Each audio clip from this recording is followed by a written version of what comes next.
Good morning, professionals you trust. We have another presentation of the week brought to us now by Leslie McFadden with Corcoran Lifestyle Properties. Before we dive in with her content, we wanted to have her answer a couple questions just to get a little more familiar with who she is and where she comes from. So the first question was, what is your goal by the end of the decade? She said, I am so looking forward to the year 2030. By the end of that year, I will be 56 and my husband will be 63. We have 5 buckets that we have been filling for years, and to prepare us for this time, it will be exciting to see it come to fruition. Nice, very goal-oriented. I like it. Second is, if you could speak another language, what would it be? I wish I could speak Spanish. I chose to take French in school, and I wish I had chosen Spanish. I've had many times in my career where I could have used it. Nice. And then using just one word, name something that drives your success. Survival. And on that note, Leslie, go ahead and take it away. Great. Thank you so much, Tanya. Yeah, I had fun doing those questions because 2030 doesn't seem like it's too far away, but it is 8 years. So, it's fun to have goals and see them come to fruition. Okay, I'm going to share my screen. Today, I am talking about a shifting market. Oops, it didn't stay in presentation mode.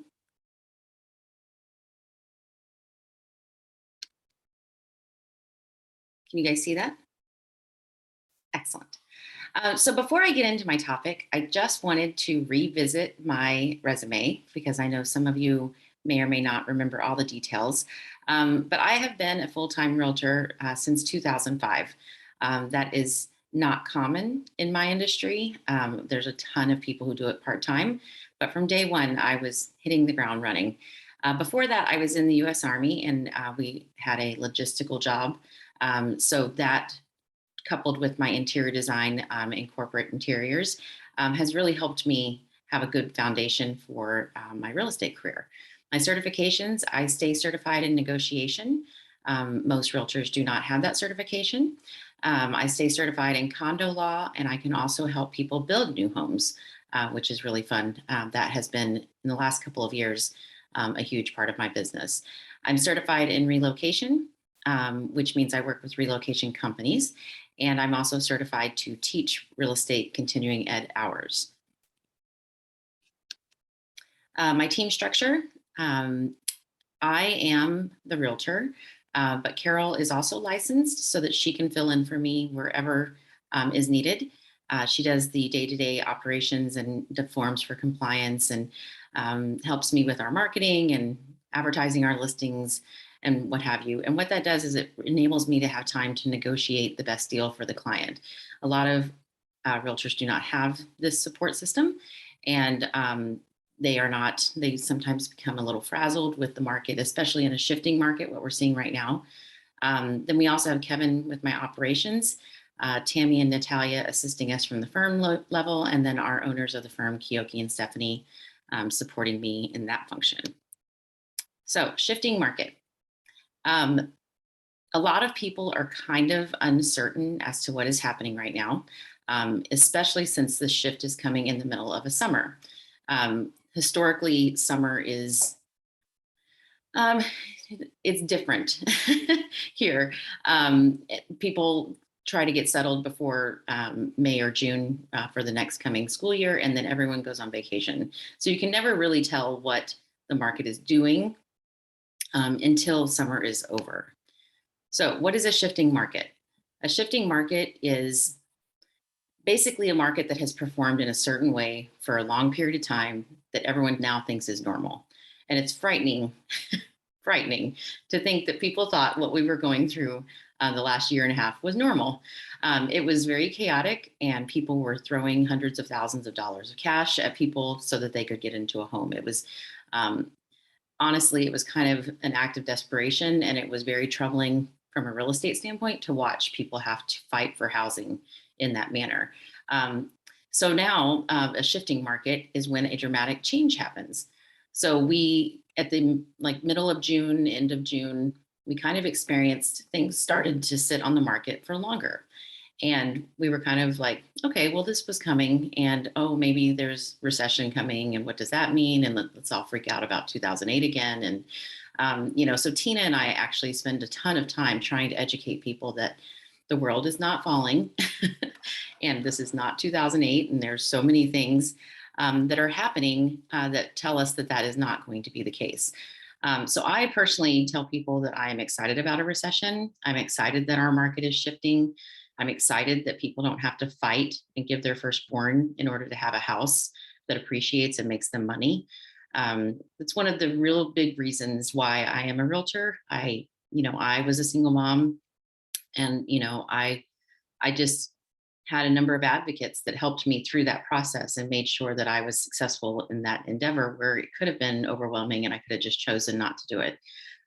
So the shifting market is very exciting for me. Okay, here's a graphic. Some of my graphics that I'm sharing on social media, I'm pulling from a national basis. NAR is doing a really good job of really trying to spread the word that I'm trying to spread. However, we have to take a step back and realize that Seattle and East Side are different than the national average.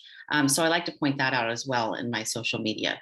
So this graph is based on the nation as a whole. And it kind of gives you the definition of what a buyer's market is versus a seller's market. That little star is where we've been floating for a year and a half.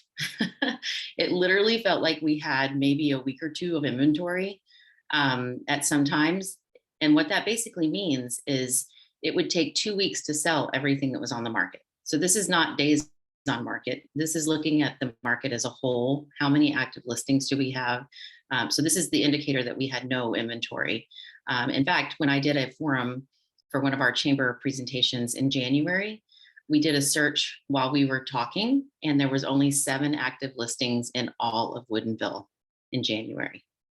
That's crazy. That's not a certain price point. We literally, there was only 7 active houses. And now, fortunately, we've got, quite a few in that market. And we're seeing opportunities open up for buyers, but it's taking a second to convince them that the water is just fine. They can jump in. So just so you know, I don't know if you can see down in the seller's market where we float today as a nation. So even as a nation, the market is showing strength, and it's showing that it's going to be steadfast and survive all of these little shifts that we're taking. So I don't know if you can see at the very top of buyer's market, 2010, that was the last recession, right? We were heavy in it, and there were so many houses for sale that it would have taken over 7 months to sell all of them. So you can imagine that the days on market I remember 90, 120 days just to sell a house. And you knew going in that you were going to have to do a price reduction. So you had to have, as a seller, you had to have a different strategy. Where in the last year and a half, we have had the strategy of, basically we're going to price it a little low, and then people are going to bid up. So every time the market shifts, you have to shift your strategy. And just know that I take a lot of time to educate myself on what the market is doing. And so anyone that you send our way will be getting relevant, up-to-date advice. So here's another graph on a national basis.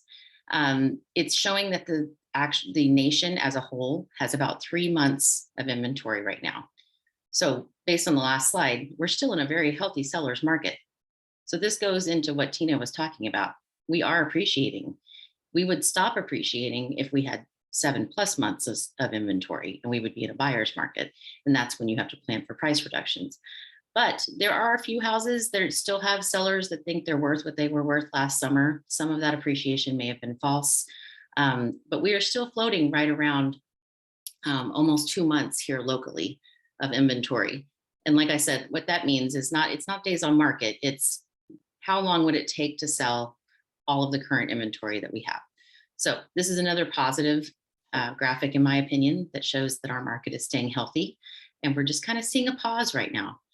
August is just a weird month. So I'm really looking forward to the fall, September, October, just to see people get back in normal living patterns, and they stop going on vacation, and fall kind of settles in. They get very homey and nesty. And so it'll be interesting to see what September and October give to us. I like this graphic because it kind of shows confusion, but it's also pretty. Pretty confusion.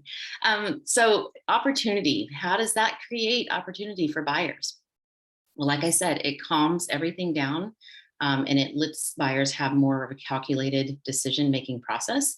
And as realtors and lenders, it enables us to show them that they can be a little bit more creative when they're making offers, and they don't have to waive everything. They can actually have an inspection, and they can actually have a financing contingency, and everything is calm, but everyone is still winning in that situation. All right. Just a reminder, you can follow me on social media. I'm on Instagram, Facebook, and LinkedIn. I'm constantly sharing nuggets, Nathan. I'm constantly sharing nuggets to help everyone understand this market. Please let me know if I can help anyone for you.